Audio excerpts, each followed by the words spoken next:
എല്ലാ പ്രിയപ്പെട്ടവർക്കും നമസ്കാരം. ലക്ഷ്മി പൂജ ടാരോ അബണ്ടൻസിലേക്ക് ഏവർക്കും സ്വാഗതം.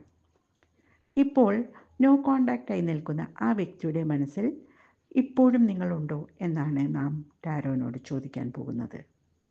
ഇവിടെ നമ്മൾ റാൻഡംലി കുറച്ച് കാർഡുകൾ എടുത്ത് വെച്ചിട്ടുണ്ട്. അതിൽ നിന്ന് റീഡിംഗ് നോക്കാം. സാമ്പത്തികമായ കൺസ്ട്രെയിൻസ് കൊണ്ട് പിരിയേണ്ടി വന്ന ഒരു ബന്ധമായിരുന്നു നിങ്ങളുടേത് എന്നാണ് കാണുന്നത്. നിങ്ങൾ പേരും രണ്ട് തലങ്ങളിൽ, സാമ്പത്തികമായി രണ്ട് തലങ്ങളിൽ നിൽക്കുന്ന വ്യക്തികളായിരുന്നു എന്നാണ് കാണുന്നത്. ഇത് നിങ്ങളുടെ ഇടയിൽ ഒരു കോംപ്ലക്സ് ഉണ്ടാക്കുകയും നിങ്ങളുടെ ബന്ധത്തിൻ്റെ അന്ത്യത്തിലേക്ക് തന്നെ നീളുകയും ചെയ്തു എന്നാണ് കാണുന്നത്. എന്നാൽ ഇന്നും തെളിമയോടെ നിങ്ങളെക്കുറിച്ച് ഓർക്കുകയും പുതിയൊരു തുടക്കവും ആഗ്രഹിക്കുകയും ചെയ്യുന്നുണ്ട് ആ വ്യക്തി. കാരണം ഇന്നിപ്പോൾ ആ പഴയ അവസ്ഥയൊക്കെ മാറിക്കഴിഞ്ഞു. സാമ്പത്തികമായി വളരെ നല്ലൊരു പൊസിഷനിൽ തന്നെ ആ വ്യക്തി എത്തിക്കഴിഞ്ഞിട്ടുണ്ട്.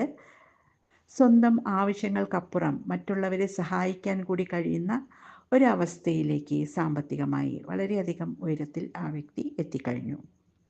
എന്നിരുന്നാലും പഴയ കാര്യങ്ങളൊക്കെ പറഞ്ഞ് നിങ്ങളെ സമീപിക്കാൻ വളരെയധികം മടി ആ വ്യക്തിക്കുണ്ട്.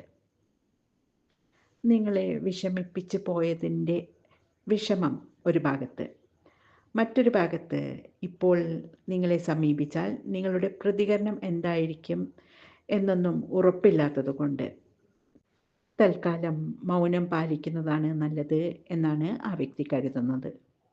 എന്നിരുന്നാലും പ്രതീക്ഷയോടെ തന്നെയുള്ള കാത്തിരിപ്പാണത്. അപ്പോൾ പ്രിയരെ, നിങ്ങൾ ആഗ്രഹിച്ചതുപോലെ തന്നെ ആ വ്യക്തിയും നിങ്ങളെ ആഗ്രഹിക്കുന്നുണ്ട്. ഇനിയുള്ളത് പ്രതീക്ഷയുടെ കാലമാണ്. ഈ റീഡിംഗ് എല്ലാവർക്കും ഇഷ്ടപ്പെട്ടു എന്ന് വിശ്വസിക്കുന്നു. ഇഷ്ടപ്പെട്ടുവെങ്കിൽ എൻ്റെ ചാനൽ സബ്സ്ക്രൈബ് ചെയ്യാനും ലൈക്ക് ചെയ്യാനും മറക്കരുത്. നന്ദി.